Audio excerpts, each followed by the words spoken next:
Richard, it's such a pleasure to have you on Project Unity for a conversation. For people that don't know this, you were actually one of the first points of contact that I was fortunate enough to gain, and this was actually primarily due to my interest in the Admiral Wilson leaks at the time, and it was such a strange thing for me to go from listening to you on YouTube to having an off record phone call. And I remember that phone call quite clearly, actually, because at that time, I actually felt a little out of my depth. I had recently got into contact with someone in the US intelligence community who I'm still in contact with today. Some people will now know him by the name of Holden. And it was at this time that I was actually seeking you out for advice because I wasn't sure of the best approach. And I was very grateful for your support. And then later down the line, you were gracious enough to invite me on to the Richard Dolan show, and that was a fantastic experience for me. So I'm happy to now be in a position myself where I can welcome you onto my platform. Jay, I'm so happy to be here with you. I've admired the work you do since you've been doing it. And as I just mentioned before we went on, I always appreciate the amount of preparation that you put into your interviews before you conduct them. And I think that really does credit to not just yourself, but to our whole UFO community. Well, thank you. I really appreciate that. And I'll tell you what, I really appreciated your most recent uploads, especially the video titled Disclosure in a Divided World, because I feel there is a necessity to talk about some of the overarching changes that are occurring across the globe. And I really do appreciate your measured approach to issues like globalization, because we're absolutely in the midst of profound changes on a geosocial, economic, political scale. And the points that you touched on the most was that this current state of affairs can't go on forever, that something is going to have to give. And I agree completely. It feels to me as if we're at a major point within the human story, and that the next 5 to 10 years might define our indefinite futures. And I have to admit, I do look at this with a real measure of optimism that's only counteracted by like a fear that the necessity for positive change might manifest itself in a series of what could initially be perceived to be negative, but in the long run, necessary experiences in order for us to attain a new freedom, a new way of living, and an understanding of reality. And I just wanted to kick this off by asking if you're optimistic about the future of humanity, but maybe concerned about the journey it might take to reach a positive outcome. Well, what a great question. I don't know. I don't know how optimistic I am or how pessimistic I am at times. I mean, it's a matter of perspective. In other words, for me, the most important thing about making life worthwhile for the human species is, do we have a reasonable measure of genuine freedom in our lives that can make thinking people happy?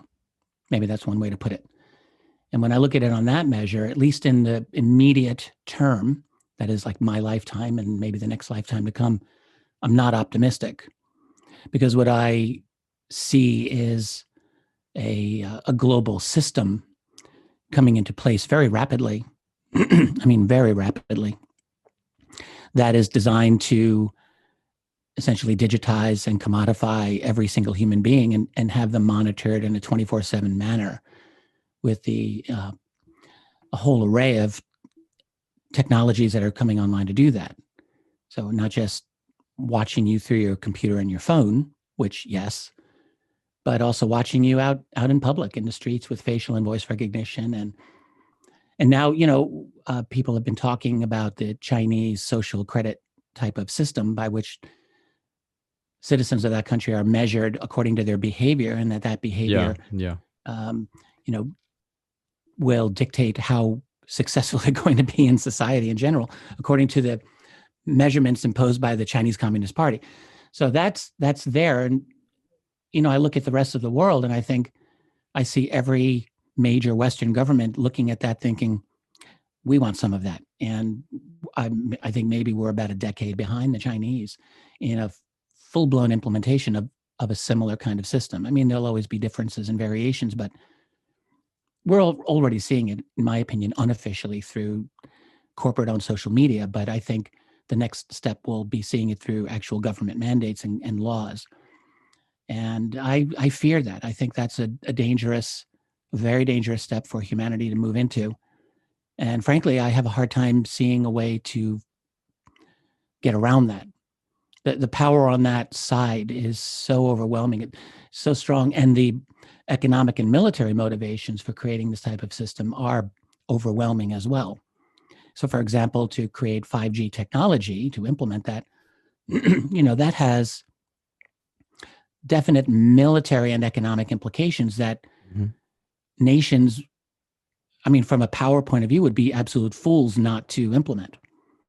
If the Chinese military is going to be implementing 5G throughout their entire military system, for example, the United States clearly is going to want to do the same. And so you've got a kind of technological arms race driven on that basis alone. And then there's the entire economic factor, which is equally significant.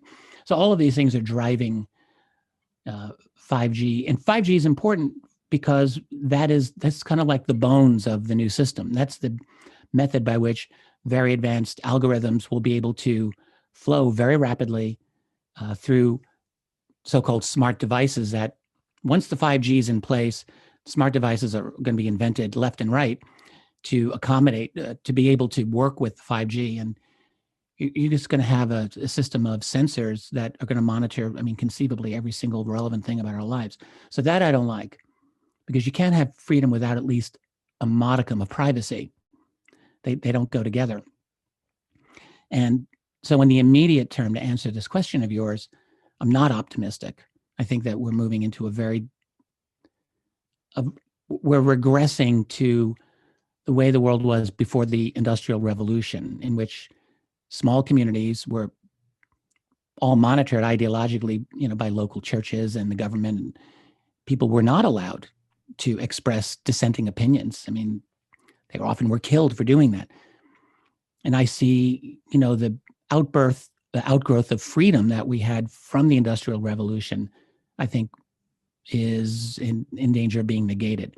So that's the near term. For the long term, one thing I remind myself is that people have a way of adapting to all kinds of craziness in their world. And as much as I personally would not like it, I can imagine future generations growing up with it thinking, oh, this is the normal way and we're okay with it. Here we are in the 21st century, and there were elements of human society 100 plus years ago that were, on the face of it, probably more free than we have today. And yet I think most people wouldn't want to go back, wouldn't want to live in those times. Some would, but many wouldn't. And similarly, I think folks of the future might just look back on our time thinking, no, we like it better where we are now.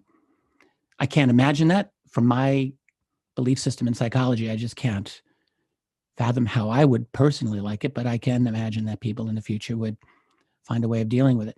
But, keep in mind, as I see it, it's essentially converting humanity into one giant anthill where we're under collectively with great power, technologically, militarily, and in terms of communication and things like that. But on the individual basis, I think people are very likely to be looking at much less individual autonomy in every way that I can look at it. So I'm not happy when I look at where it's going, but I also, unfortunately, don't see an easy way around dealing with that eventuality. Well, the anarchist in me would say that you can't have a revolution without an empire. You've got to have something to fight against for there to be a fight at all. And so maybe we will end up, rallying against this type of control state that is definitely coming in through, like you said, the kind of structures of big technology and mass surveillance. Do you think that people overall are too complacent? There's too much passivity when it comes to how these policies and changes are slowly creeping in? Yeah, but I'm not blaming people for that. People react to the larger structure of the society that they live within. And if there's just not room for them to, I'm going to give you an example. I remember years ago, I had a conversation with a man. This is when I spent a lot of my life writing professional resumes for job seekers. Oh, nice. Some people know about this, some don't. I did it for 20 years, including, many years when I was actively writing books on UFOs. I don't do it anymore, but over that period of time, I met with, I estimate maybe 10,000 different job seekers. I sat down one-on-one and made them look beautiful for their next job. But I remember talking with one man, this is like in early 90s, long time ago. And he had worked for a local Rochester, New York corporation back in the 60s. And he said to me, yeah, I never needed resumes back then. Back then, I would just quit a job and then I would start looking for another job, and I would usually find one the next day or the next that week. And I thought, wow, man, you're living in a completely different reality now. Yeah. But the point is that the freedom he had, I mean, he was in a job market, the construction boom greater than anything since the building of the pyramids, maybe. There was always work. And in that kind of a situation, when there's always work, there's always opportunity, people have the ability to resist much more effectively. And that's why you had in the 1960s, for example, people could turn on, tune in, drop out. They could take 2 years off, 3 years off, go up to California, drop acid, and then come back and get a job. And a job that would actually support them and their family. And it would be a decent job, even without a college education. So that is freedom. And that allowed for people at that time very actively to have the confidence to fight the system, because they knew that there would be a life for them somehow. And you fast forward to today, and that just does not exist. There is absolutely no economic freedom and security for people to fall back on. And that causes people to get really cautious and frightened. And you see it reflected in the culture. You see, we absolutely have a culture. You compare, and this is not to say one is better than the other, but you compare the young generation of today with the young generation of the 1960s and 70s. And there are similarities, but there's a lot of differences. And one being the confidence that existed 50 years ago it doesn't exist now. Yeah. And so you see a very much of a closing off of a lot of expression, there's just not that confidence anymore. And I think people are willing to take a lot more than they took 50 years ago.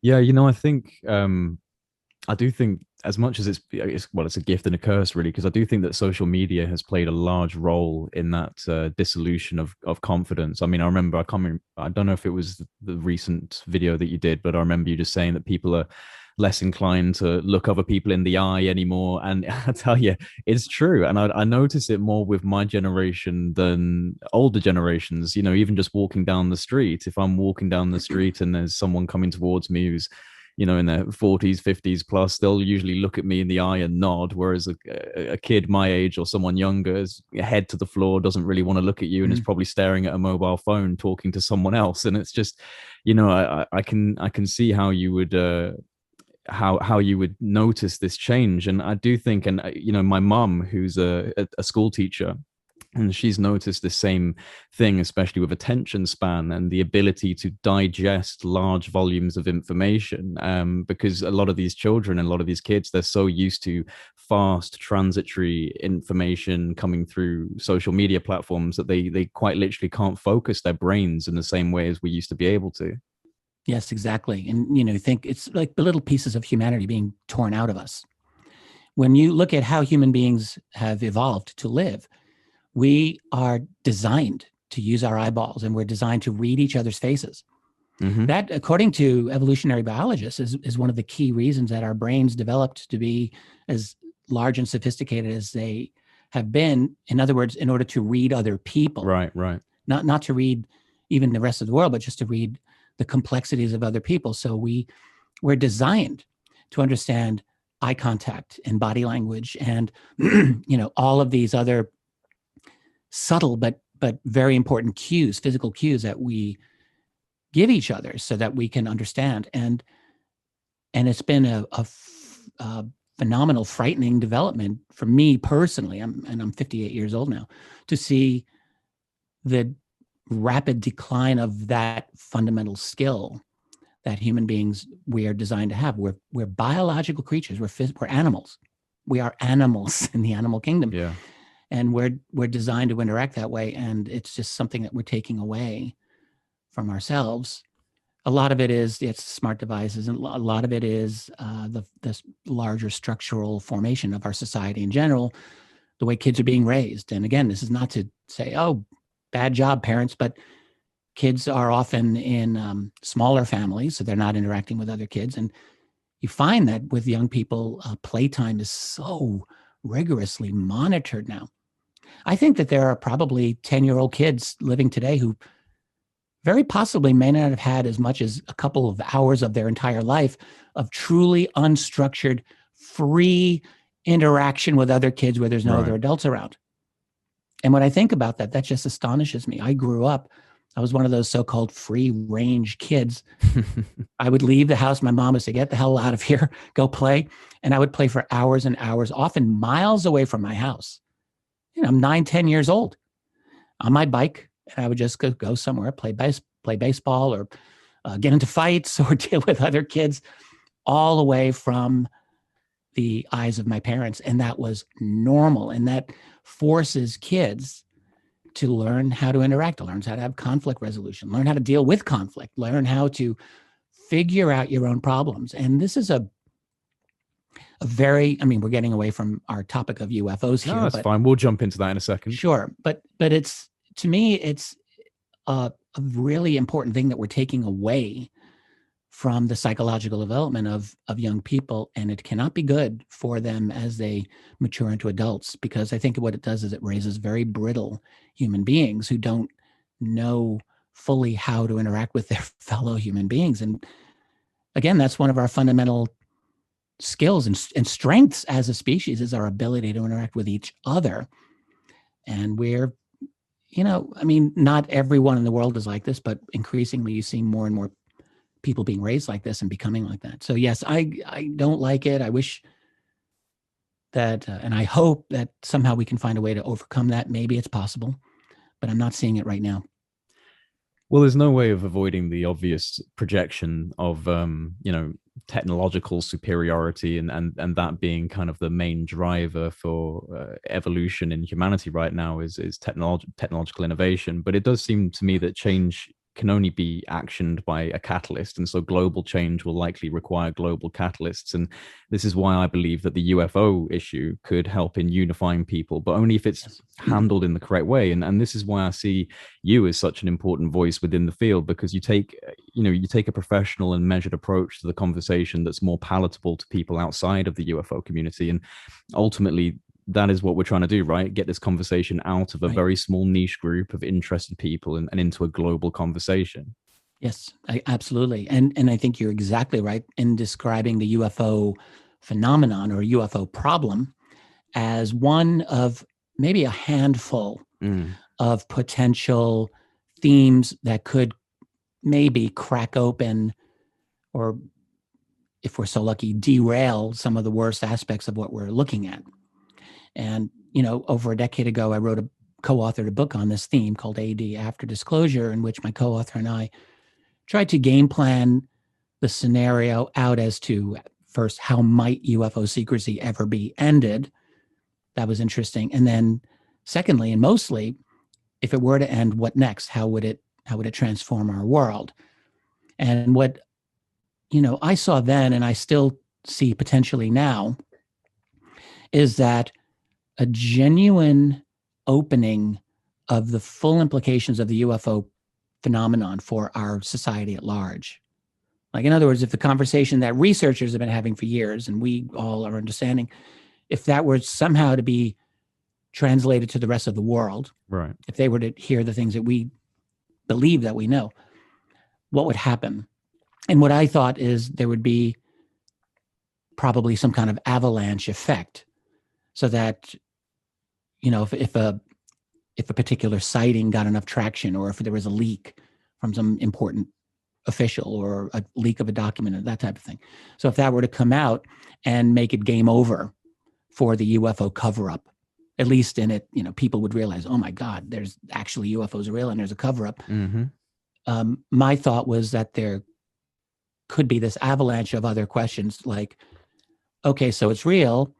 Does that mean encounters and abductions with these other beings are real? Does it mean that you have underground bases where you're studying alien tech? is that real? Is it real that you've had encounters yourselves with these beings, and are they friend or foe?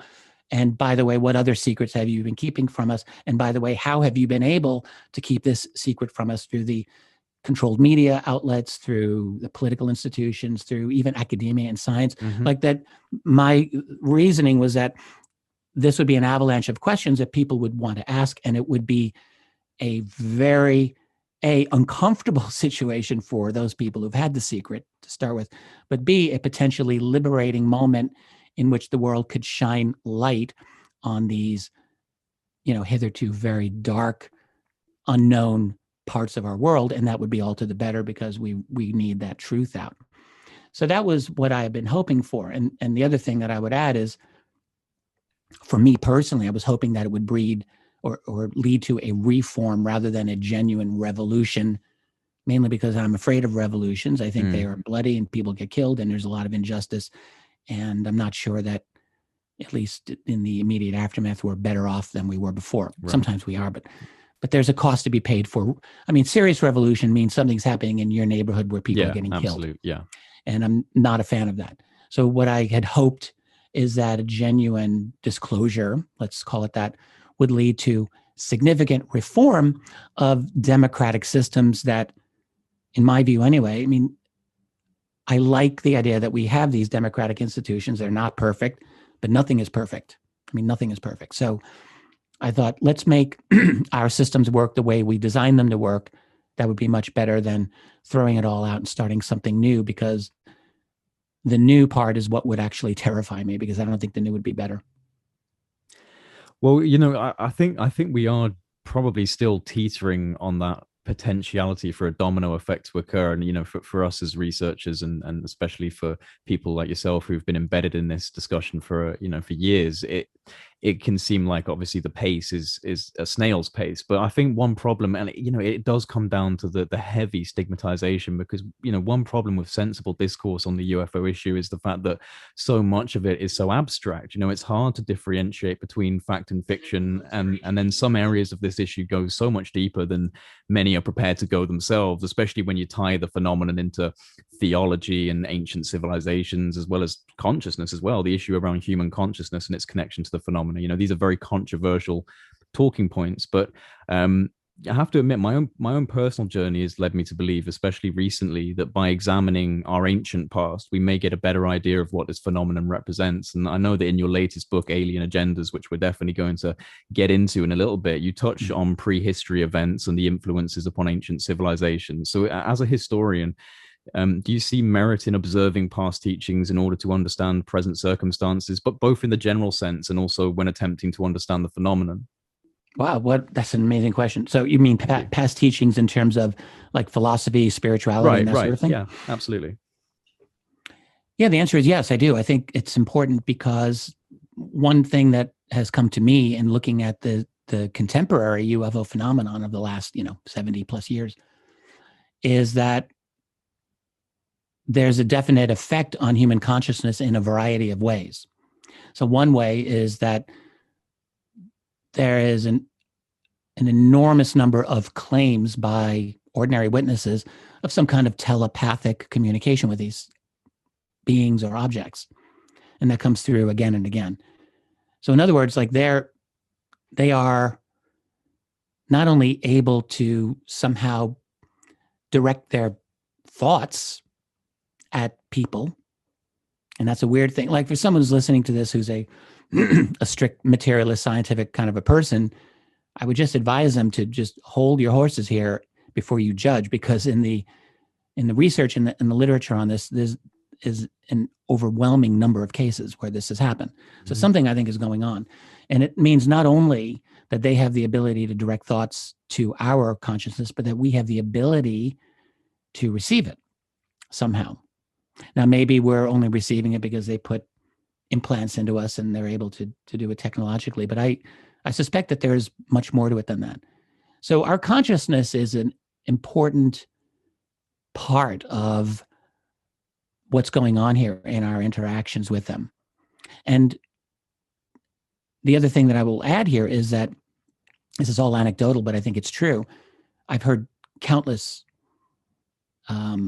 stories from individuals, many I know very well, who've said to me the following: I started meditating very seriously, and X weeks or months later, I had this incredible experience. And I hear this all the time.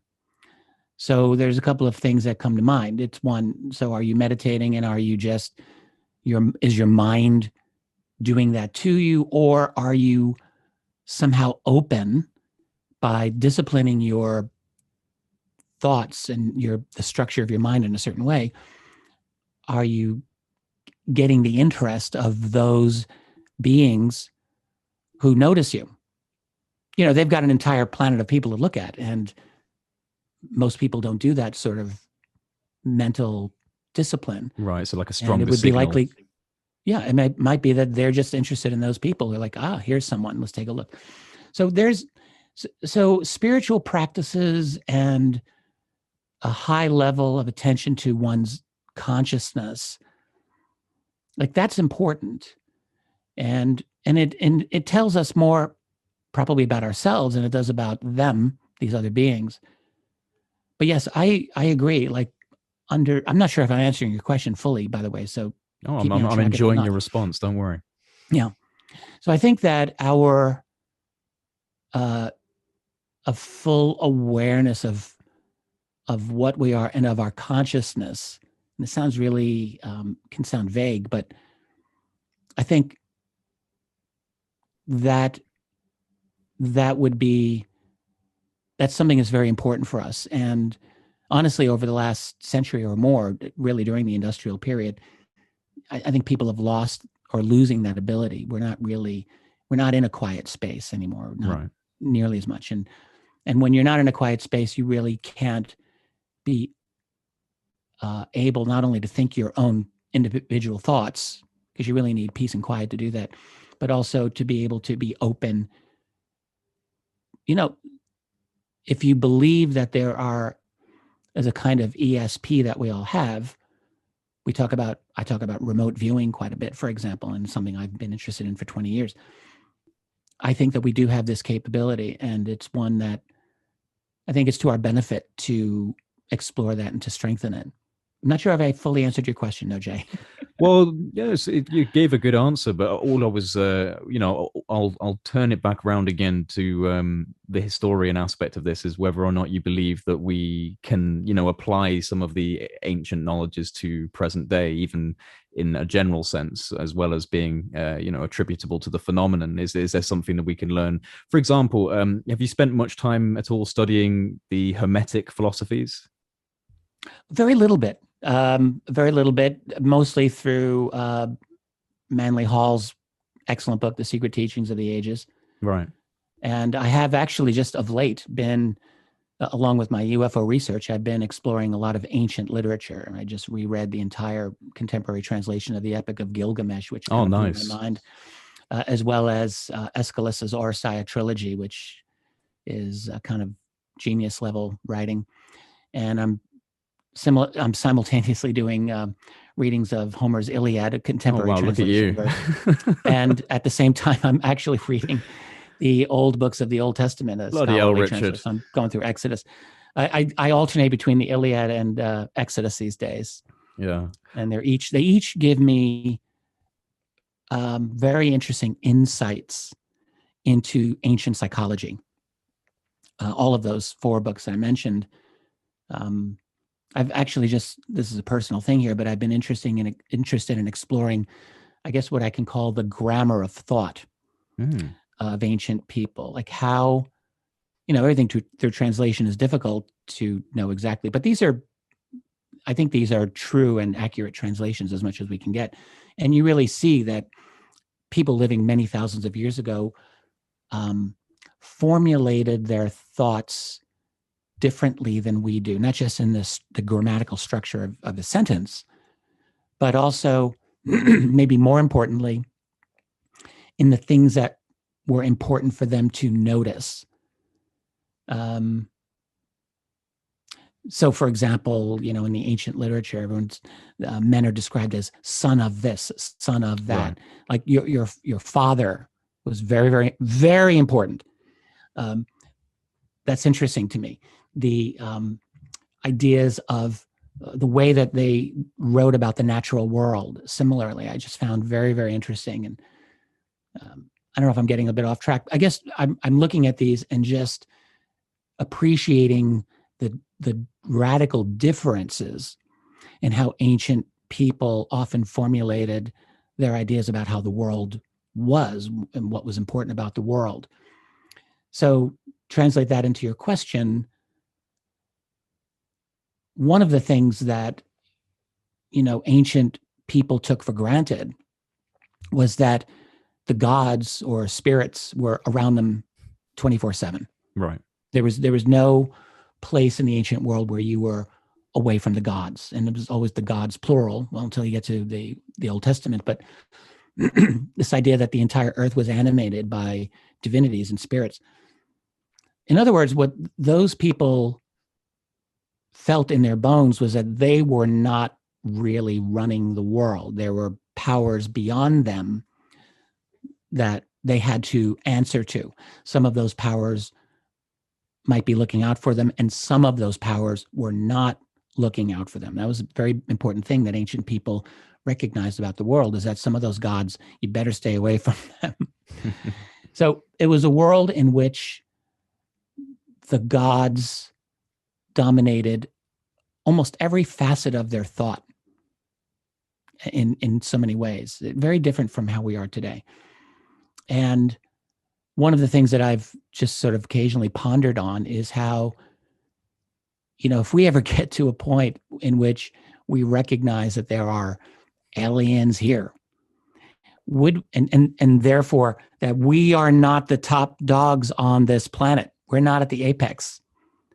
This is only a new idea that humans have had. Once they started throwing religion away, basically pushing that aside, at least in the Western world, human beings became the be all and end all. And I sometimes have wondered, with an acknowledgement of others who are here way beyond us in certain ways, will we go back to a kind of understanding that the ancients had, that they're in a world dominated by friendly and malevolent gods? Just an interesting thought. Well, no, and I agree with you, and I think that it comes back to this idea that I've been looking at a little bit recently of how we as a species may have been reset quite a few times, and our memory and our understanding of true ancient history might be shifted. And I'll borrow from Plato, because it's like what was said to Solon, the great Greek lawmaker, by the ancient Egyptian priests when he traveled to the city of Sais. Solon wanted to pontificate on the teachings of antiquity, and he was told by one of the priests, Solon, oh Solon, you Hellenes are nothing but children, and there is not an old man among you. And right. It just makes me think about especially the idea of cataclysms, because it does go on to say, that the priests told him that there have been many cataclysms, many resets of our culture. And, bringing this into the UFO issue, perhaps it's not so outlandish to imagine that some of the more human looking ETs are actually old Earth descendants from previously advanced civilizations. Yeah, that's entirely possible. I've been looking, that's another thing I've looked into just in the last few months, actually, is really trying to get a handle on genuine human prehistory. Right. And so for me, I take my time with these things. So I always start with what is the conventional academic assessment of human prehistory. And I'm still actually exploring that. I'm reading a couple of very detailed books on that matter, very up-to-date books, to see, like, is there, excuse me, is there a big enough hole in our ancient history, in our prehistory, that would allow for a highly advanced human civilization to rise and fall that we don't know about? And I've asked myself this question for many, many years. And just recently I thought I need to revisit what professional archaeologists and prehistorians have to say about this. Doesn't mean that they're right, but I think it's incumbent upon me to know very well what they believe and why they believe it. And so I'm in that. Then I'll go back to Graham Hancock, and I'll go back to some of the other alternative theorists, because I want want to have a full understanding of the actual complexities of their argument. But for right now, when I look at the conventional side of it, I'm not yet seeing an opening for an exceptionally advanced society, at least in terms of archaeological evidence. It doesn't mean it isn't there. Sea levels have risen dramatically at the end of what's called the Younger Dryas. That was 12,000 years ago, and a lot of those are early human settlements, especially the ones that we know existed along the southern coast of Western Asia, going to India and that type of thing. There were very ancient human settlements there, and they're underwater now. So we don't really know all of what was going on there. But in terms of evidence that we do have, archaeological, I'm not aware of any evidence that shows we were at this ultra advanced, like Atlantis type of situation, 10,000 years ago or more. Now there is Göbekli Tepe. I was about to jump in with that. Yes, absolutely. In southern Turkey, and it's an amazing site. It's an amazing site, and something that we didn't know about until the 1990s, and that was only when we discovered it. And there's still a lot to be learned about it. So Göbekli Tepe is more than 10,000 years old. I think it's contemporary with the beginning, the end of the Younger Dryas, so maybe 12,000 years ago. And the thing about Göbekli Tepe is it should not exist by any measurement that I can think of, but yet it does. In other words, you've got this very advanced stone temple, series of stone temples, basically, that, like, which they're still myself, excavating they don't know the full size of it yet either. That's right. And it's in a dangerous part of the world right now. There's a lot of like ISIS and warfare going on there. So I don't know how active the excavations are happening right now, but there's not a full or good theory as to how and why, especially how that was built with the status of human civilization as a, this is before we developed agriculture. Yeah, this is hunter-gatherers, from the archaeological finds. Now, what I have learned in my recent readings on this is that we talk about hunter-gatherers, but not all hunter-gathering societies were exactly the same. So they weren't all necessarily in small bands. As we got closer and closer to the agricultural revolution, you do find people living in larger groups. Maybe we could even call them tribes at this point, or clans, not just small families living on their own. So there were larger communities that were existing, and those communities, we actually do know, were aware of each other, and there was trade going on. There was some communication going on. So there would be, you could expect like an annual festival where people would gather for their activities. And the best theory I've heard about Göbekli Tepe is that it was constructed as that type of a meeting place for like ritualistic annual gatherings that would happen. But I don't think we know for sure. But it still begs the question, how in God's name do you organize enough people to get the numbers in?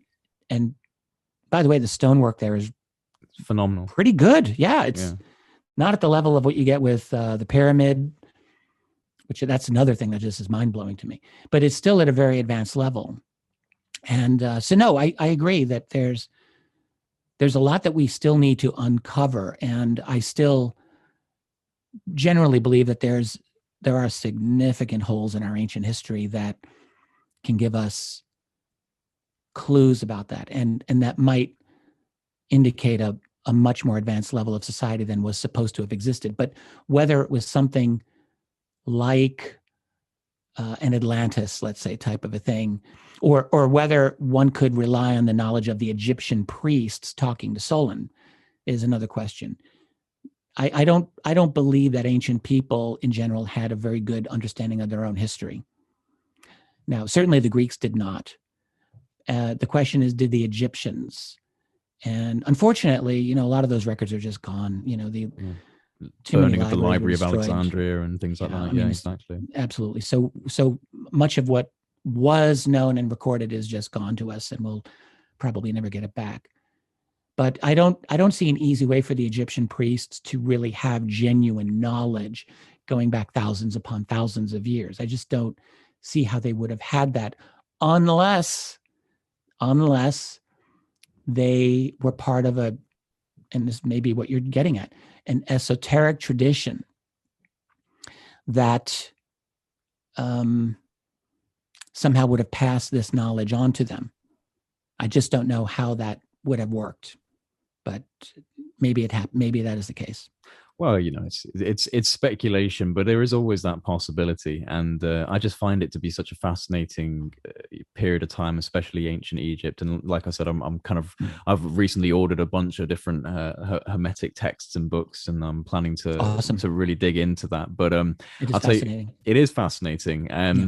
But you know, we're dealing, just to kind of bring this into UFOs again, we're dealing with such intense subject matter, you know, when it comes to the phenomenon, and definitely it requires a multidisciplinary effort in order to tackle it. And I do my best to present the UFO conversation in a professional manner, but when it comes to the more abstract, esoteric discussions, for example, the consciousness connection, I can't forget or set aside the strange synchronistic and spiritual journey really that led me to this subject personally. And I don't care what people think about me for saying things like this, because I know in my heart that it's true. I absolutely feel I was for lack of a better word, guided into this subject due to me asking the universe for an opportunity to do something in this world. You know, before I was, before I was embedded into this subject, I was relatively lost and didn't really know what to think about things. And then suddenly I was put into an area of research that's really helped in solidifying who I feel I am and what I know about things. And, you know, I can't let go of the profound journey that caused me to arrive at the UFO issue. And with that being said, I honestly do think that the nuts and bolts area of study is merely the tip of an iceberg that's so deeply embedded into the human story, so entrenched in our theological and philosophical architecture. And I do believe that some aspect of this is about the evolution of humanity. And I suppose that's why I do have hope for the future. Do you think that we're possibly being prepared by another force, another intelligence, prepared for like a shift in evolution? I will answer that, but I first want to tack on to what you said just a moment before, which Please. I think that I fully agree with, which is that, you know, what you did in getting yourself into this area of study, you're saying really came about, I think, directly as a result of your conscious meditative efforts. Pretty much. To do so. Yeah. And I think that that's exactly what did happen. And I don't think it just happened because you entrained your mind to put yourself there. I mean, maybe partly, yes, but I actually, like you, I have come to believe that, you know, there's non-locality. In other words, there are elements of our consciousness that somehow, and I don't have the physics of this, I don't know how it actually works in terms of physics, but that somehow our consciousness does have this ability to, lack of a better word, tap into something that's larger than us, beyond us. And furthermore, were you guided? I'm willing to say, I mean, I don't have direct knowledge, but I'm willing to say, yes, you probably were guided, as I think I was probably guided. Yeah. I think that there, you know, I've come to believe that there is, sometimes I call it a meta intelligence, something that is beyond the intelligence of that we normally understand, and that is beyond or outside. It's non-local, and somehow it's real. This is what people do when they pray, right? And this is when one meditates and you try to get insights. Are they coming from the recesses of your mind? Which, yes, okay, but are they coming from beyond? And it's a fair question, and I can't say that I know, but I'm absolutely open to the fact that it's coming from outside. So, yes, to what you're saying. Now, to your question is of, are we being guided? Yeah. I would say the answer probably is yes. Now, we may be guided in ways that are good or ways that we may look at and think, no, I don't really like the way you're guiding me. So let me go into that. Where I don't want to jump in, but this is an important theme of my last book, The Alien Agendas, and I might as well just get into it here. Yeah, please. I have come to believe that the visitation from these, I call them others sometimes, that we're experiencing now, I think is at a much higher level than it's ever been in our recorded history. It's not that we've not been observed for thousands of years. I think we have. But I also believe that most of that observation appears to have been at a fairly low level where I don't think we were, at least culturally, this is my opinion right now, I don't think that we were overtly interfered with on a cultural level. I could be wrong. You could say, the great religious avatars and leaders of the past, whether Buddha or Jesus, Muhammad, were aliens somehow acting through humanity, but I'm not of that opinion. And when I look at the history of interaction of our species with potential alien candidates, there are some out there that I look at and I think that's very interesting, but I don't know of a large number of them. They're out there, but what we have in the last 100 years is an overwhelming number of genuinely good and baffling UFO reports, and also people attesting to having encounters with these beings. So, and that's gone way up also. Now, partly because we just have more people, we've spread all over the globe. We have way better capabilities of detecting them.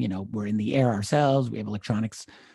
So there's all of that to account for. But I think there's a very powerful case to say that they're here in much greater numbers. And I believe the reason for that is very simple. It's because we're in the midst of a massive transformation of our entire society, our civilization, and very likely our species. So we're going through this transformation. And I think that is triggering a heightened interest by them, or the groups of them, in us.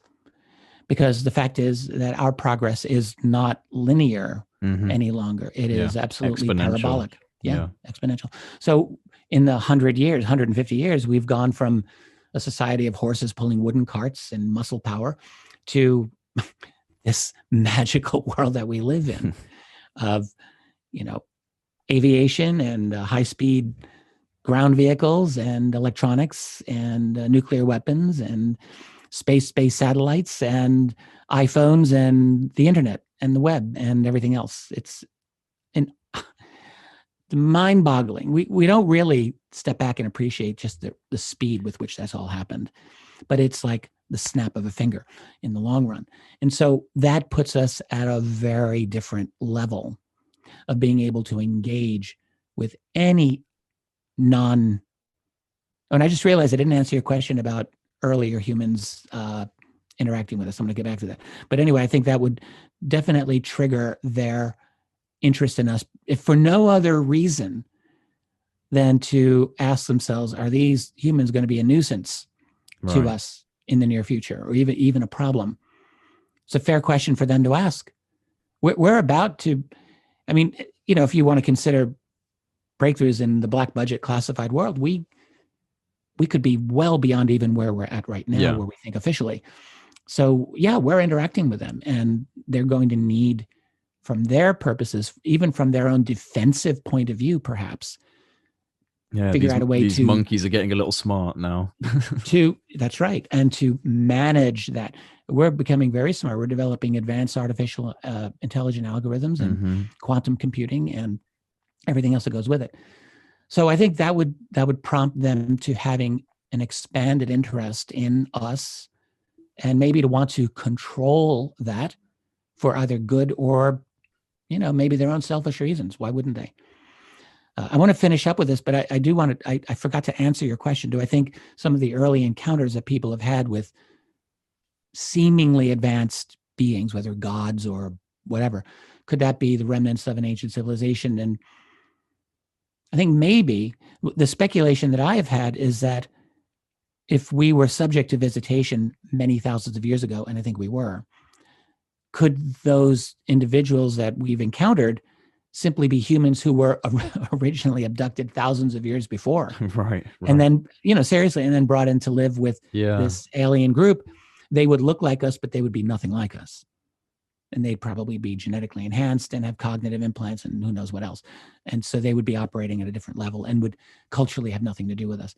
But anyway, I'm bouncing around a bit. And just to finish up this other thought, then, would they want to guide us in a positive way? Well, it depends on how you view positive. So the society that we're moving into now, which I've called the fourth stage of humanity, the three other stages being hunting and gathering, settled agriculture, and then industry and science. Those are the three fundamental structures of human society as I see it. I think we're now moving into a fourth, which sometimes I call the transhumanist stage. Maybe we can call the digital stage. I don't know. But it's fundamentally transforming us, and it's changing human psychology. It's changing human social organization, it seems to me. Some of the things we talked about earlier in this interview, people not making eye contact and so forth, I think that's all part of it. I think that's part of the transformation that we're seeing into this something new. So you can see on one level that maybe what we're transforming into is becoming a lot more like them, like their society. Right. And that might not be a good thing for us, how we want to live. But it might not be, but it also might be. I mean, you have to ask the question, is it an inevitable path of an intelligent technological species to go and become basically a big beehive or an anthill? Which when you talk to a lot of abductees, I've had many of these conversations, the takeaway that they will give you is that these beings, they're highly telepathic, not just with us, but with each other. And therefore, like, they don't act on individual initiative. They're part of a collective consciousness. There's no privacy for those beings in that society. And maybe it's not even something that they want.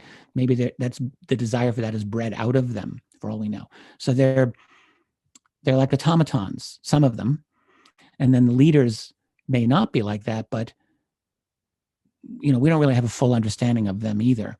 But the point is that we're becoming very possibly much more like they are in their mental and social structure. So if they're guiding us toward that, you can say, well, I don't know if putting it as good or bad is really the way that we want to put that, because it's a massive transformation at a structural level that is being pushed by like very, very big forces here. So to answer your question, are they guiding us? Probably yes. If I were them, that's what I would want to do. Now, I think implicitly you were asking something a little different, which is, are they guiding us to higher consciousness and to something better? And so let me try to address that, because I think that was kind of that what was part of my implication. Yeah, for sure. Yeah, and I respect that. So the question is, are they trying to do that? And I guess I would say maybe one or more than one group might be definitely doing that. There are certainly enough cases of individuals making this claim, stating that, yes, I had a download, or I had communication, I had telepathic communication, and on and on and on. You yourself have talked about this in your life, and I understand that. And I'm not here to say that didn't happen. I'm sure that it did. So the question is, if that is the case, I do wonder how effective is that strategy. Honestly, I don't know how effective it is. When I look at the large swath of humanity, I do not see that level of higher consciousness becoming a very widespread thing. So it would be happening to very discrete cases to different people. But are there groups out there that are trying to do this? I'm not going to say no. I just don't know how widespread or effective that strategy is compared with creating a technological infrastructure by which human beings are being controlled, essentially in a form of digital totalitarianism, which is what we are seeing. Well, yeah, that definitely does seem to be the more visually present experience that we're going through instead of evolution in consciousness. And, I mean, there's so many people have said this, and I've said it, and I think even Robert Bigelow said it in a recent interview, that we're so out of whack, out of symbiosis with our Yes. spiritual, empathic, philosophical, side, and the technological innovation side. And it is a genuine concern. And I've said this before, that my only hope really now is that, because of the inevitability of this technological progression that we're going through, because we're never, unless we're completely reset, we're never going to, as a species on a whole, go back to sitting in tribal communities drinking ayahuasca and having a shaman tell us about Right. spirit. Like, that's not going to happen. Like, that's not the projection we're going through. We're definitely going to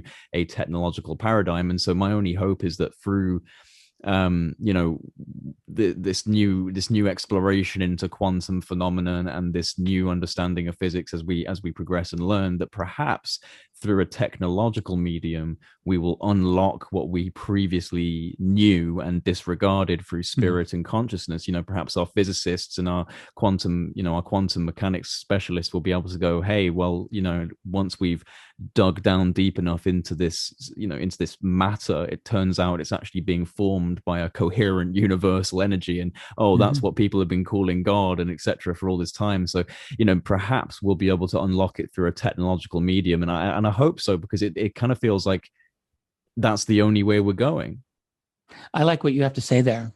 I think that because when I look at where we're headed, all signs point to a loss of what we used to consider our humanity. Like we're losing that. But on another level, if you want to get down to it, you could speculate, you could hypothesize that maybe the most critical element of our humanity actually is what some might call our soul. Right. I believe in the soul. I've been thinking about that actually a bit. In fact, I'd be happy to share some thoughts with you. But please, essentially, the soul, which we could say is like that part of our inner consciousness that might be the highest and best of what we are, the part of us that knows everything. That I do believe, like, there's a part of our minds, of your mind and of my mind and everyone listening, that actually knows everything of importance about them. Right. And the problem is that we have mounds and mounds of garbage blocking the path between our waking consciousness and that most perfect part of ourselves. And not all of it is our fault. I mean, we have ordinary daily activities to do. We got to, take out the trash. We've got to go make dinner. We've got to do all of these things that keep us of necessity in this world and doing day-to-day things.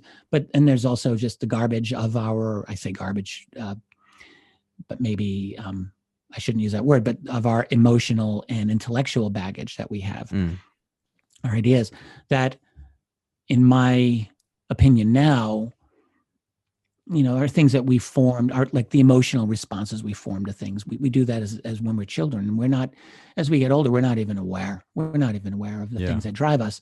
So that the farther down the road of life we go, the less in tune we tend to be of the core things about ourselves that actually make us do the things we do. So we lack self-knowledge.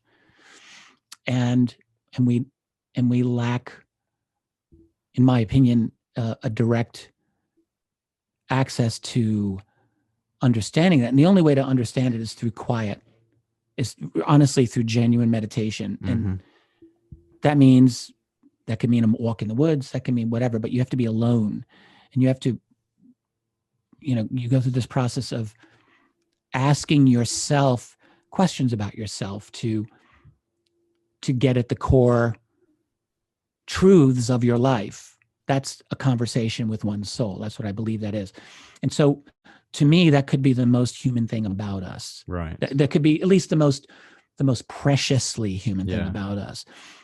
And it is something that I think our current civilization is divorcing us from in general. Like, absolutely. But if there's a way, even technologically, like you're saying, that can prompt us to re-engage with that part of ourselves, then yes, I would say that would be a really good thing to do. That if there's a way that we can employ technology to do that, my way of looking at it currently is we have the technology, it's our brains, and we actually do have the ability to go deep within ourselves and to achieve higher consciousness all by ourselves. Doesn't mean that we can't get aided there even by ayahuasca or by technology. And so if those things can help, then I would say yes, let's use those methods. I can't believe we've been talking for almost an hour already. I've got so You many gotta be more kidding me, notes. man. I know. Well, Tell me about. I'm happy to go as long. We haven't even touched UFOs really, I but know. I've got so many more I've been different enjoying things. this. No, me too, Richard. I'm really, really, and I love that response you gave. I really appreciate it, and I resonate with that. I'll tell you what. To segue into UFOs again. Mm. Um, some people would disagree with me, but in my mind, we have come a long way in the past few years. You know, so much remains unanswered, so much remains classified, and I think that it will probably remain that way for quite some time. But I think what's most important about the shift that's occurred in this subject since around about 2017 is the ability for people to actually discuss this subject outside of the UFO community. I mean, a personal example of this for myself would be the change in opinion within my own family, especially in regards to close family like my dad, my mum, my stepdad, and even my grandparents, all of which over the past few months have made a habit of paying attention to my work. And it's really inspiring for me because, they're all open-minded people, but they're not researchers of this field of interest. It never figured into their lives before I started doing Project Unity. And, the talking points that I've been able to utilize since 2017, the US government's more public response to this issue has provided like a template that can be used to educate people outside of the community on, at least the basic facts that UFOs absolutely exist, and the government's extremely interested in this. And that this gives me a real sense of hope. I mean, you have talked about the red line of disclosure, that you have concerns that this might all fizzle out.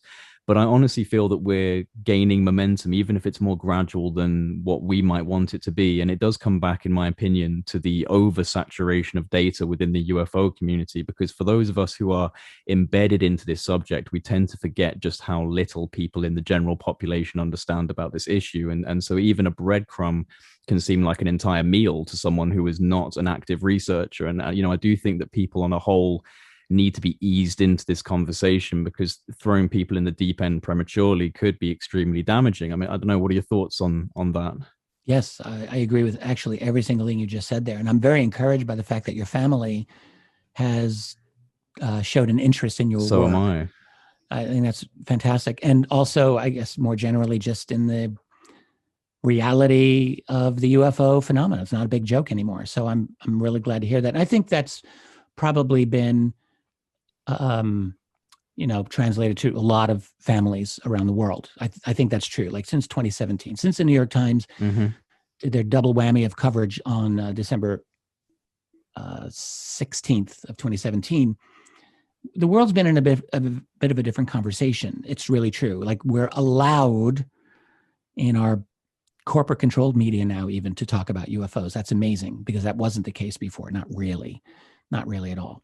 So now it is. And in fact, to support your point that we still may be looking at a snowballing effect, the War Zone just a couple of days ago came out with a very interesting piece of journalism on the encounters of multiple U.S. Navy vessels in July of 2019. This is only 2 summers ago, on at least 4 different nights by objects they're calling drones, but these are highly advanced objects that engaged in incredibly provocative ways with the United States Navy, including during the period when the Navy was investigating what was actually going on in the first couple of nights, and these objects came back. It's quite extraordinary. Now, this, maybe this is a rogue black budget contractor that's responsible for it. We don't really know, but if that were the case, that would be interesting as well.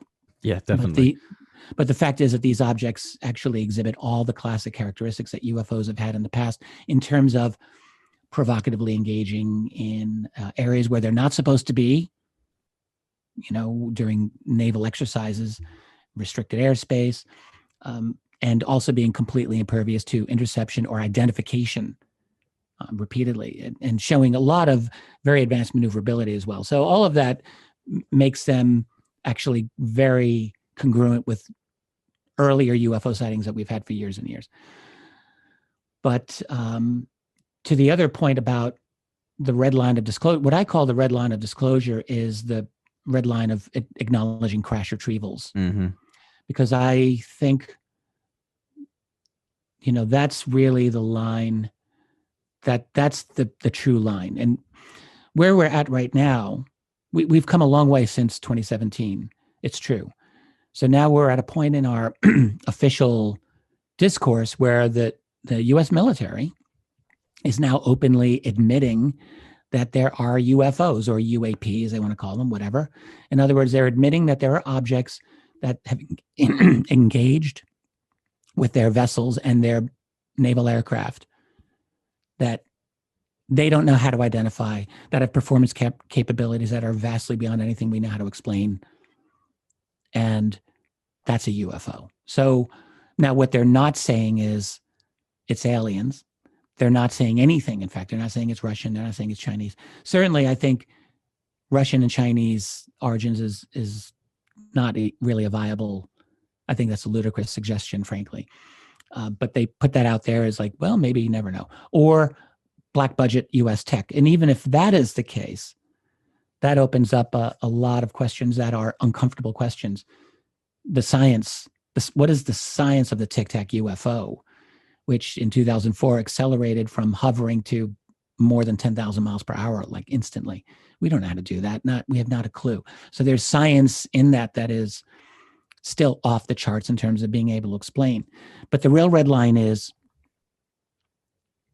admitting that they've got artifacts that they have acquired from these UFOs that are highly advanced. And we have a kind of unofficial acknowledgement of that through like the so-called metamaterial and other pieces, but there's no official acknowledgement of it. And to me, that's the key, because right now they're still able to play this little fiction of saying, well, we don't know what they are. Right. That's the new position of the cover-up, frankly. Mm-hmm. The old position of the cover-up was there's no such thing. Well, we've gotten to a point where that's not a viable position any longer. That's not a hill they're going to die on anymore. The whole world conversation is beyond that. So you have now an admission. They've moved just a little bit downfield, and they're saying, well, yeah, there is something there, but we don't know what it is. And that still allows them to avoid claims of cover-up. And that's really the key. It's the crash retrieval / cover-up element that is the red line. So even in the War Zone's latest article, which it's otherwise a very fine article, but of course, in none of their articles and none of any of the truly corporate controlled media articles, is there even a hint that there's been a cover-up of this ever. Like, they just don't go there. And I think because if they were to admit that in our environment of today's society, where all sorts of so-called conspiracy theories are deplatformed and pushed to the fringe and just pushed right out of public discussion, that this is the mother of all conspiracy theories. We're talking about the UFO conspiracy. To acknowledge that would be inopportune, putting it mildly. So I just do not foresee a willing acknowledgement of a UFO cover-up. And so that's why crash retrievals is the red line. So I think what we are going to see as the years go by is more encounters will probably be known, but we're still going to be, officially speaking anyway, at the scratching our head level of thinking, gee, what are these things? We don't know what they are.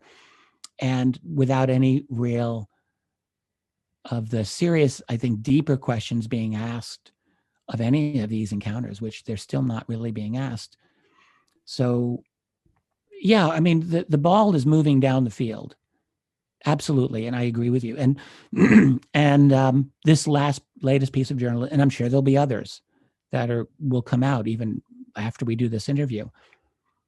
But the question really for me is, are we simply in a new version of a cover-up in which sightings are now being acknowledged by the United States military, even some extraordinary sightings, but without I mean, we just have such a compliant media that they're not asking questions. I've had a theory for many years that I've talked about this a lot, that, we might be moving toward a form of disclosure that is just so totally controlled.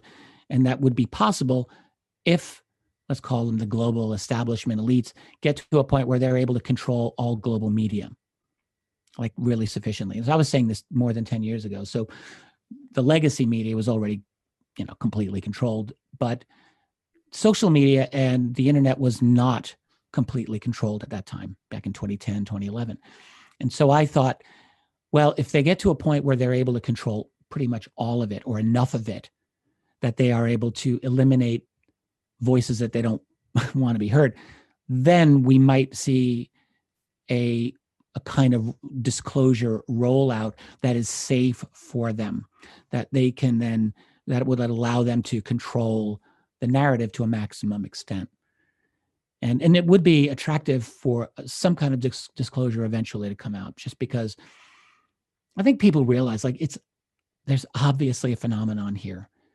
And to keep lying and denying it flat out year after year is just, that's not going to work forever. So you've got to have a new tactic. And I think we're looking at that new tactic now. Now, maybe they're just playing a defensive game here. And, those of us researchers who are on the offense, we might say, maybe we've got them on the run. And it's possible that enough of a quantity of really good sightings come out that people actually get to a critical mass and they start saying, whoa, wait a minute. Right. What's actually happening? And that's possible.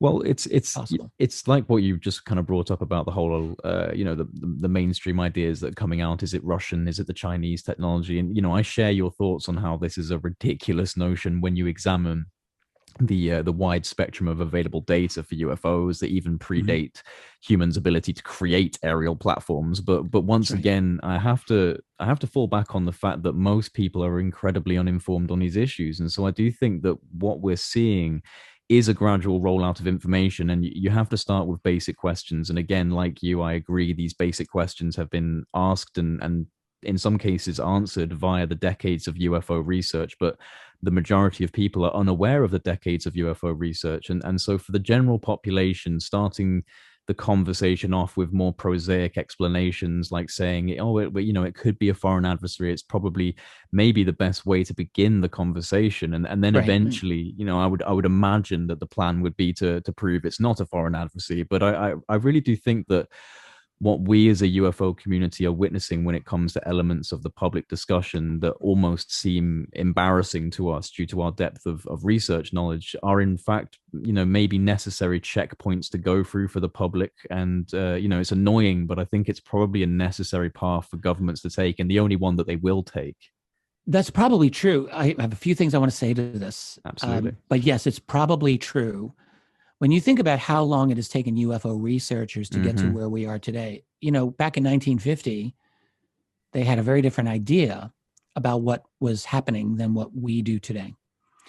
And it's taken generations of very advanced thinking and a lot of arguments within the UFO field for us to get to what I believe is a much more complete and I'm going to say sophisticated understanding of what's happening today. So it's taken 70 years for engaged UFO researchers to get there. So you are, I think, exactly right when you look at the difficulties of educating the general public on this. This is not a simple subject. There is a steep learning curve to this subject of UFOs. I think outsiders don't really understand that. And I'm talking about very smart outsiders, like people in the academic world. Yeah, absolutely. They have no idea. They have no clue about how deep and how difficult this subject actually is, and how it actually repays a lot of hard work as well. But here's something else that I want to just put out here. So I think you're probably right in saying that if there's a public education plan going on, it's got to be done by degrees.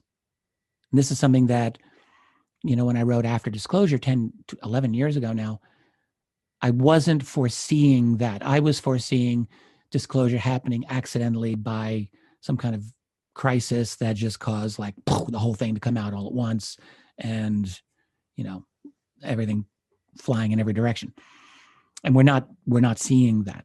We're seeing something that's very controlled and maybe necessary. But the problem with that, as I see it, is this, which is that by the time that education will be complete, or at least better than it is today, that could be several decades or generations even from now. And by which time, we were talking earlier about how young people are now being raised. Well, in 20, 30 years, they may be having cognitive implants where they're just wired in directly to the cloud or to the web. It's entirely possible. If not literally physically with a little, Elon Musk style implant in the brain, then maybe by some other means that I can't even think about. But there's going to be a much greater level of control exerted by probably centralized intelligent algorithms, frankly, into the lives of ordinary people. And it'll go both ways. Like our thoughts will go out there, and their thoughts or commands maybe will be coming toward us for manipulation. And so in that world, where an entire new generation will be raised in this manner, I have to ask myself, what is the cognitive and critical thinking skills that people are going to have in another generation? I personally think, now I'm going to sound like an old man here, but I personally think that the critical thinking overall has declined, not fully. I mean, obviously you are a shining example of the opposite of what I'm looking at as a trend. And there are other examples. There are others, yeah. There's a lot of brilliant young people out there who really are amazing, and I'm blown away by them. But I also think that there's a larger number who are, let's just say, entrained by a centralized technological system. Yeah, plugged into the matrix. That's right. So by the time an education program on UFOs might be ready, we're going to be looking at a world in which more and more people are just like, what good will it do? They're going to be completely plugged in and controlled by what I would see as a technological digital totalitarian system. I mean, that's a real possibility, because that's the world I think we are moving into. Now, how do you develop critical thinking skills? For example, when, as a 6 and 7 and 8-year-old kid, you're trained to ask Siri or ask Google Echo answers to all of your questions, where they are designed to give you one authoritative answer to any given question you ask. The world doesn't work like that. The world is, when anyone does research, you are used to seeing shades of gray. There's multiple sides to all kinds of arguments. And I read an interview, or at least a snippet of an interview with Eric Schmidt, who used to be Google's CEO. And his explicit point was that we're designing Echo to give one authoritative answer to any of the questions people ask. And so you're training an entire generation away from actual research and critical thinking skills. Well, no, I would agree with your concerns about the rate of education, and I to be honest, I fall back on the fact that as informed citizens, as researchers and historians like yourself, we have an obligation to assist in this effort in a way that streamlines the process, rather than putting up barriers or splitting into different camps, simply because it's not playing out the way that we personally hoped for. What matters to me, at least, is a conversation is happening, and it's happening at higher and higher levels, and it's permeating out to a wider audience every year. And this does give me hope, because the more that people in the general public become informed, the more likely it is that they will want to research this issue themselves. And this comes back once again to my reasoning behind my respect and appreciation for someone like yourself, Richard, because you have the ability to present historical and modern information in a way that's palatable to people who are now beginning to dip their toes into this subject for the very first time. You're a far sight from the corny CGI flying saucer intros and like, welcome to the Richard Dolan Spacecast. Like, you're nothing like that. People are very, very much able to listen to you from outside of the community and see a measured, sensible approach. And so I think that when it comes to the educational rift, some of us do have a responsibility to try and close that rift, because if the government won't do it, then we're going to have to do it. Yeah. Well, first of all, thank you for your very kind words. I appreciate that coming from you very much.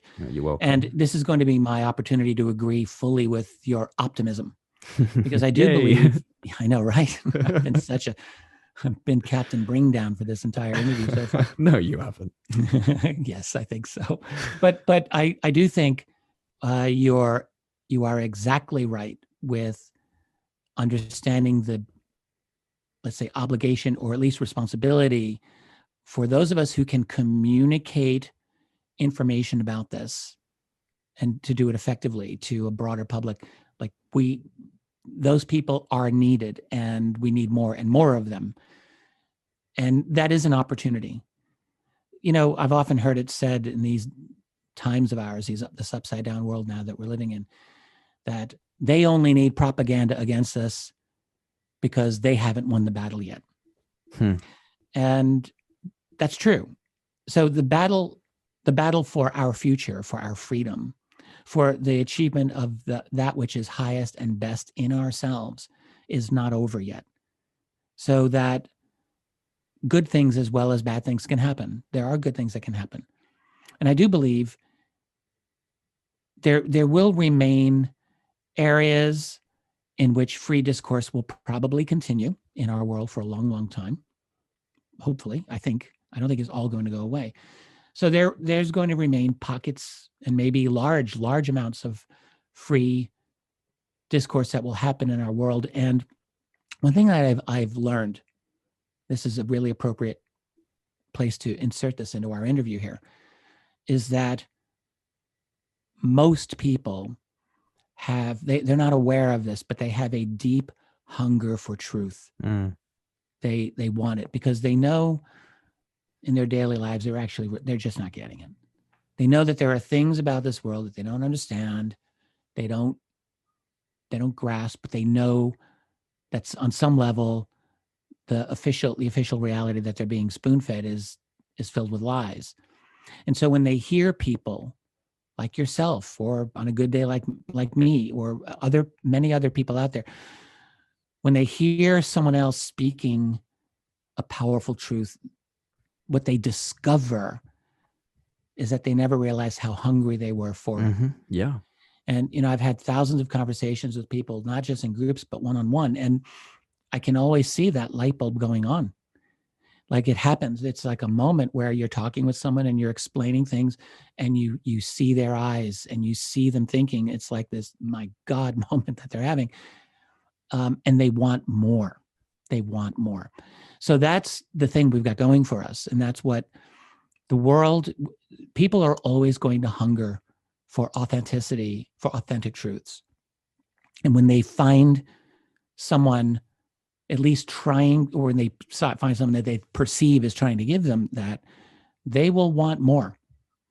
And that is the greatest strength that we can probably bring to the table, is authenticity, reflection, and, you know, not showboating and that type of thing. But now the only problem with that is that a lot of people are just not in that headspace, and they're very easily manipulated. And we're creating new and new generations that in my opinion, are more and more easily manipulated. Maybe they're not more easily manipulated than people in the past. Maybe people are the same, but the means of manipulating them have improved. Maybe that's all. I think that's probably a good way to see that. Right. Yeah. But anyway, so that's a problem. So there's opportunities to spread the word, you know, spread the good news, as people would say 2,000 years ago, to those people who are willing to listen. Yes, I think that absolutely. Well, but you know, there's going to be a lot of people who just they're not going to get it, because I don't think their lives. I just think they're not going to get it. They're not going to go there. Well, I agree with you, but I do come back to the consciousness side of this. I think that we're far too dismissive of what could quite honestly be the keystone of this entire issue. I mean, you see it all around the world: a lack of empathy, a lack of respect for nature. You know, we don't operate in a symbiotic fashion, and we are becoming more and more technologically driven. And I think a resurgence of an appreciation of the spirit of humanity, that, you know, the connection to nature and the cosmos. The energy of love is truly what we need to be focusing on now more than ever. You know, when we look at these gigantic structures like big tech conglomerates and powerful body politics and corruption across the board, there is no one thing that we as an individual can do to topple all of these structures in a single day. I think the only thing that you can do that is productive and has the potential to go from a micro action to a macro effect is to bring love into this world, to be a positive voice, you know, to encourage people to think for themselves. I don't want to. I hate being dissonant with your ideas here. I don't like to do that, but I'm going to offer a different opinion on this. So I might suggest that that's exactly what we are seeing being imposed upon us by a technological technocratic elite, is an ideology of, we can say an ideology of love, or to say it this way, an ideology of anti-hate, an ideology of inclusiveness. Like, this is all that we hear every single day, and it's being driven in by essentially the Davos crowd, the World Economic Forum, and well, I'm no fan of them. Well, but that, I mean, when you really get down to it, that is precisely the rhetoric that they are using. Now, that's not the reality of what they're doing. The reality of what they're doing is siphoning more wealth out of poor people, and creating an international technological political revolution and a social revolution. I mean, that's literally what they're doing. But the revolution that they're trying to create is one in which is accelerating what I keep calling this fourth stage of humanity, this new technocratic anthill that I see us all moving into. Now, the way to do that ideologically is you do create an ideology of love and non-aggression. Like, you have to. So you create this, you impose, let's say, an ideology by which you're not allowed to have hateful thoughts. You're not allowed to have this type of dissonant thinking. Right. Yeah. Like a highly politicized, agendized version of love. Yes. But I agree with you. But the fact is that if you hear them describe it, they're imposing an ideology based on humanity is all one thing. No borders, no, right? That's a very important thing that they want to talk about. And no hate speech, no hate thinking, what they define as hate speech, which is a concept that I think is not a legitimate concept. I personally do not think that there should ever be speech laws whatsoever. And I think people should be allowed to disagree and argue and even get pissed off and call each other names. Love should never be restrictive, right? It should be liberating. Yes. But my point simply is, I'd have to look very carefully at what I would say is a philosophy of love. If a philosophy of love is being imposed by the folks at Davos, I'm going to say thanks, but no thanks. Probably not that loving. Yeah, I'll pass on that one. but I just want to point out, like, their rhetoric is a rhetoric. Essentially, it's a rhetoric of love. Yeah, of community and togetherness. And no, I absolutely, right. I know exactly what you mean. And it's a contortion, isn't it? It's a twisting of the way things are. Well, the real question might be then: to what extent do you have a philosophy of love in human society where people are economic animals as well as spiritual animals, where we do have to make a living through growing food, selling food, developing market channels to distribute, and all of these things where we're competing against each other in the marketplace, because it is a fact, I would say, that the competition, economic competition, is what breeds innovation. And everything that we're living in this world, like the fact that I'm able to speak to you across the Atlantic Ocean right now, is virtue of the fact that we live in a society in which individuals have been liberated to innovate. And that means to compete. Like, that's just the reality. And so when you're competing and you're innovating, there is conflict. There's always going to be conflict against other people operating different technologies and different market solutions. And you're going to get angry with each other. And that can include nations or groups of people that are going to oppose each other. And so there's always going to be conflict. And so I think for us to have an idea that human beings are somehow going to have this ability to avoid conflict, I personally consider that hope I'm not offending anyone here or you, but I consider that dangerous utopianism. No, I would agree. I would agree. Yeah, yeah. So avoiding conflict isn't really what we want. Expanding our realm of genuine love is important. And I guess for me, that I answer that personally, not with a love for humanity, but a love for actual people in my life, and to open myself to those individuals, because I don't know how much love I've got for more than 7 billion people in this world. No, and I don't know how valid that love would actually be, and how meaningful it actually is. I have a good friend who says, look, your prayers going 1,000 miles away do matter. And I'm like, this is where my long-standing, tough-talking New York ancestors come into play here. It's like, really? You really think that, buddy? But I mean, I get where he's coming from, but also on another level, like my generalized love for humanity, let's say, I don't really think counts for a whole lot, to be perfectly honest. The love that I have for the people that I interact with in my life, or if not love, then compassion and genuine empathy, that's the realm that I'm always seeking to expand in my life. And so I agree. Like, I think we, expanding our genuine insight into ourselves through meditation and higher consciousness, as we understand what that means. Yes, we desperately need that. We desperately need that, because our society does everything possible to take us away from that through every type of distraction. And they're better and better and better at it. We've come a long way since Edward Bernays, writing 100 years ago, the nephew of Sigmund Freud, who basically invented the field of public relations. And Bernays was an evil genius, and we've gone light years beyond that in our world of today in terms of manipulation. So everything's taking us away from a spiritual side. And we're now, I was saying a little while ago, the Davos crowd is trying to impose a philosophy of love, but they're actually, you could look at it another way. They're imposing massive social divisiveness as well, which I think they are doing, but they're doing that as a weapon to, the love is an ideology, and the divisiveness is a tool by which they are getting their way, and they are rapidly creating a global revolution. So, but anyway, yes, I agree with you to some extent about love, but I guess I look at it in my own way. I look at it as a more personal thing.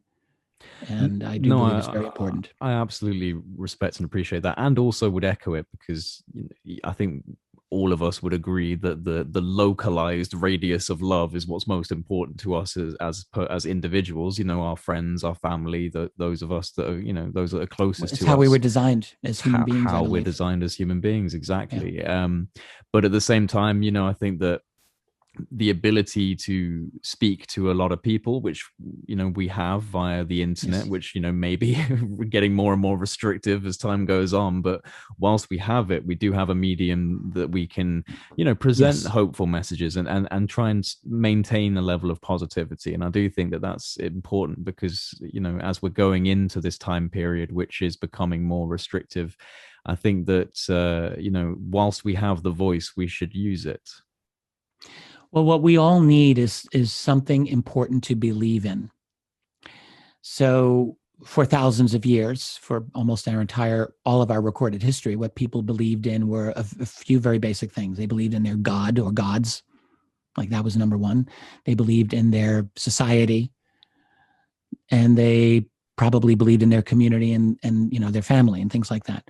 And that was a consistent thing throughout all of human history. I don't think there's any societies that were exceptions to that. We're in a situation now where all of those things that I mentioned are receding or under severe attack, frankly. And so what people don't have is they often don't know what to believe in. This is actually why we're looking at the intense, almost religious-like ideology of a lot of folks these days. Politics has become a kind of religious avocation for many people, especially a lot of young people, I just have to say. And it's because there's this instinct. We all have this instinct for belonging to something bigger than ourselves and believing in something greater than ourselves. And so if you can't do it through a spiritual practice, then some people will do it through a political activism and things like that. Where was I going here? Oh, crap. I can't remember what I was trying to say here. Yes. So what you and I are doing, and what those of us who, are speaking to the public about important issues, if we do it right, then we do have the ability to provide, you can call it hope. Yes. Something to latch onto, something to believe in, even if it's just a person out there who is demonstrating that they haven't gone insane in this insane world. Yeah, exactly. Even if it's someone who's showing that, yes, you can have compassion and you can see multiple sides of an issue in today's insane world. Like providing an example, that's important. And it can provide hope, something to believe in, to the extent that people can say, you know what, I want to bring that into my life. So it is always worthwhile, and not just for you and me, but for anyone listening. Like, we're all part of this, to be that, they used to talk about pay it forward, right? Don't pay it back, pay it forward. And it's the same thing here. Everyone has the ability to be that person who makes things better, not worse. It makes things better, not worse. And you make them better by being someone who can be, responsible during difficult times, who can not always engage in things selfishly, thinking for yourself, but actually really try to make things better for everyone around you. That's important. And we don't always succeed at that, but that's something that we can all try for. And to set an example of how to be in a really difficult era, a really trying and often scary era. For me, where I'm at these days is, I often tell myself this, like, I have to be a realist. I don't want to delude myself. And by that, I simply mean I have to, for my own satisfaction, I've got to look at the problems that I believe are important, and I have to just see them. I can't pretend that they're not there. Yeah. So there are serious problems, some of which may not have solutions, some of which may, but even for the ones that don't have optimal solutions, it doesn't mean that things are hopeless. There are always things that we can do to make things better. And I firmly believe that. There's always a need for good people to act in ways that are positive and make things better, not worse. With also, though, recognizing our own limitations and recognizing we're not omniscient, and we don't know how to run someone else's life better than they do, because there's a lot of that going around these days, and I definitely oppose that. So I don't like evangelists of any sort. I don't like pontificators. I don't like sanctimonious people at all, and I don't like utopians. So I like people who can gently show a path forward. Yes. People who are willing to be gurus or to tell you how it's going to be. No, thanks. I'll check out of that one.